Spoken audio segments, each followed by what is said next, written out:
सलमान साहब, कल आपने स्पीकर अयाज सादिक को कोट करते हुए एक बात कही थी, आज उन्हीं का जवाब सामने आ गया है। वाकई ये स्पीकर की जिम्मेदारी नहीं है?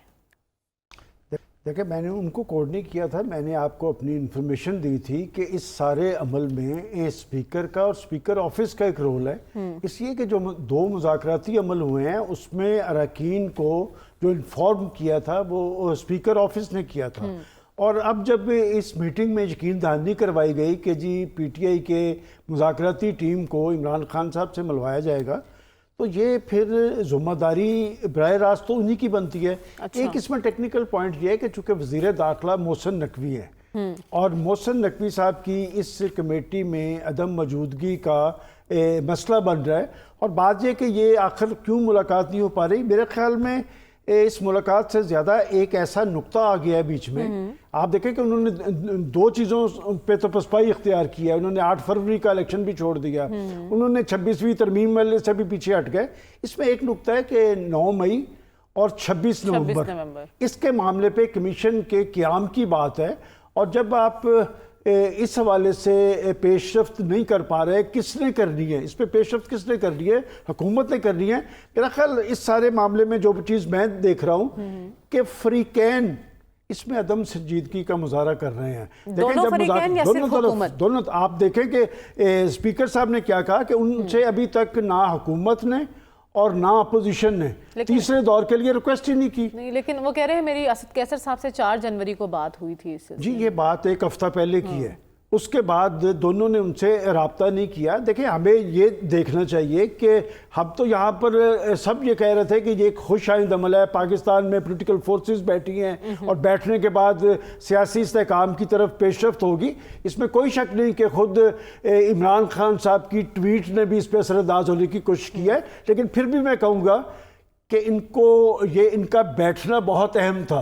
और पाकिस्तान की सियासी तारीख में जो बड़े मुज़ाकरात हुए हैं, जब सियासतदान आपस में बैठते हैं तो रास्ता निकलता है, लेकिन रास्ता निकलता क्यों नजर नहीं आ रहा? पॉइंट रेस किया है, एक तो मोहसिन नकवी साहब का, तो उनको ऐड करना कमेटी में कितना ही मुश्किल काम है, क्यों नहीं किया जा सकता? और दूसरा सवाल मेरा आपसे ये है कि जो डिस्कस किया जा रहा था कि पीटीआई आपको संजीदा नहीं दिखाई दे रही, लेकिन हमने देखा कि पीटीआई पहले मुज़ाकरात से इनकार करती रही, अब वही इसरार करती हुई दिखाई दे रही है, तो उसमें संजीदगी आपको क्यों नहीं दिखाई दे रही? मेरा ख्याल है कि उनके पास कोई बी प्लान भी है। अच्छा। कि आप पिछले 5-7 साल में देखें कि उन्होंने कभी भी डायलॉग की बात नहीं की, उन्होंने कभी भी हुकूमत हो या अपोजिशन हो उनके साथ मिल बैठने की बात नहीं की। बल्कि पाकिस्तान की सियासी तारीख में जितने प्राइम मिनिस्टर आए हैं, आप शहबाज शरीफ साहब को देख लें कि वो तो बतौर अपोजिशन लीडर भी बैठने की बात कर रहे थे, वो तो हाथ में लाने की बात कर रहे थे, अब भी वो कह रहे थे हम बात। लेकिन आखिर वो पीटीआई जो डायलॉग पे कभी इत्तफाक ही नहीं करती थी, वो ना सिर्फ इस पे इसरार कर रहे हैं बल्कि तकरार करते जा रहे हैं। और मेरे पास इत्तला तो ये है कि वो इस शर्त से भी पीछे हटने के लिए तैयार है। किस पे? कि जी इमरान खान साहब से हमारी अगर मुलाकात नहीं भी होती तो हम मुज़ाकरात के लिए तैयार है। मुझे लगता ये है कि उनके पास कोई भी प्लान भी मौजूद है और ये बात उनके हलकों में हो रही है। प्लान बी क्या हो सकता है? देखें, बात ये कि मेरा ख्याल है वो पाकिस्तान के अंदर की बजाय बाहर देख रहे हैं। अच्छा। इसलिए कि पूरी एक कैंपेन बाहर से चल रही है, वहाँ पर पाकिस्तानी चला रहे हैं या कुछ अमेरिकन उनके साथ एंगेज है, तो वो उनके जो आला सतही हल्के हैं वो कहते हैं जी हम 20-22 जनवरी तक देख रहे हैं सारी सूरत हाल में।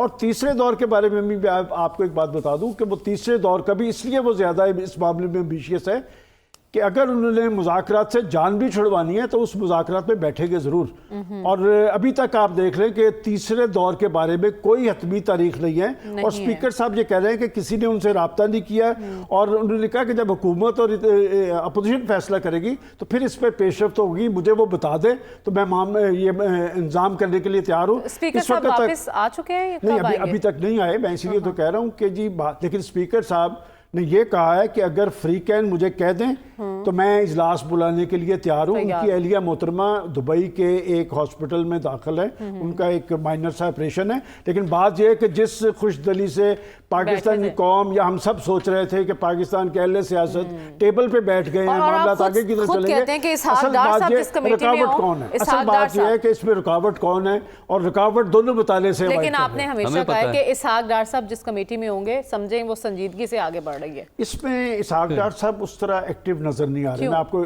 मुझे नहीं पता। देखें, बात ये कि मैं आपसे ये पूछता हूँ कि जब 9 मई और 26 नवंबर की बात होती है तो फ्रीकैन के पर जलते हैं, क्योंकि बाद बिल्ली के गले में घंटी कौन बांधे। सलमान साहब, मौलाना तो कई बार इसी सिस्टम का हिस्सा रहे, अब इसी सिस्टम पर सवालात क्यों उठा रहे हैं?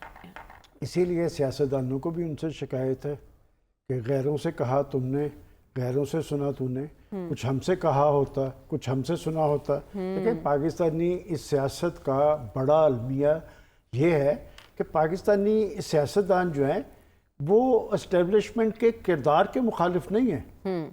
वो ये चाहते हैं कि एस्टेब्लिशमेंट की तरजीह हम रहे, तरजीह अव्वल। और प्रॉब्लम वहाँ पर पैदा होता है। आप नवाज शरीफ साहब का, असफ अली ज़रदारी साहब का, फजलुर रहमान साहब का, इमरान खान साहब का, बल्कि आज की सूरत हाल के अंदर अगर आप देखें तो वो जो सबसे ज़्यादा पाकिस्तान की एस्टेब्लिशमेंट को बोलते नज़र आते हैं, अगर खुल्लम खुल्ला किसी ने पाकिस्तान की सियासत में या हुकूमत में सबसे बड़ा इतराफ़ किया है तो वो तो खुद इमरान खान साहब थे कि वो एक सीट की पार्टी थे, 2011 में 40 पे पहुंचे और फिर 2018 में कहाँ तक आए। ये सब कुछ उन्हीं, अब उन पे एतराज़ मौलाना की तनकीद का मकसद क्या है इसके पीछे? मौलाना की, देखिए मौलाना सारी बात वसूली कर रहे हैं, ये बात सारी वो वसूली कर रहे हैं, बड़े ज़हीन सियासतदान हैं। आज अगर उन्हें गिला ये है कि शायद वो उनकी तरजीह में नहीं रहे, मैं इसलिए बात कर रहा हूँ कि सबसे ज़्यादा इजहार तो इसका खुद इमरान खान साहब ने कर दिया अपने वक्त के अंदर। वो एक जनरल बाजवा को पाकिस्तान की जमहूरियत का सबसे बड़ा नंबरदार करार देते थे, और फिर उन्होंने अपने दौर में ये इतराफ़ किया कि मैं तो बाख्तियार नहीं था। मैं समझता हूँ जब तक पाकिस्तान के अंदर पॉलिटिकल फोर्सेस खुद मजबूत नहीं होंगे, पॉलिटिकल फोर्सेस के अंदर जमहूरियत नहीं होगी, उनकी जड़ें अवाम में नहीं होंगी, उन्हें सहारों की ज़रूरत रहेगी। और इन ये मौलाना फजलुर रहमान हो या कोई और सियासतदान हो, उनका मसला सिर्फ ये है कि हम उनकी तरजीह रहें, और अगर वो उनकी तरजीह नहीं रहते तो फिर उनके किरदार के आगे वो सवालिया निशान लगाकर बयानात भी देते हैं, ऐलानात भी देते हैं। फजलुर रहमान साहब भी एक वक्त में उनकी तरजीह रहे हैं, उन्हें इस बात का इकरार करके फिर ये सारी बात करनी चाहिए।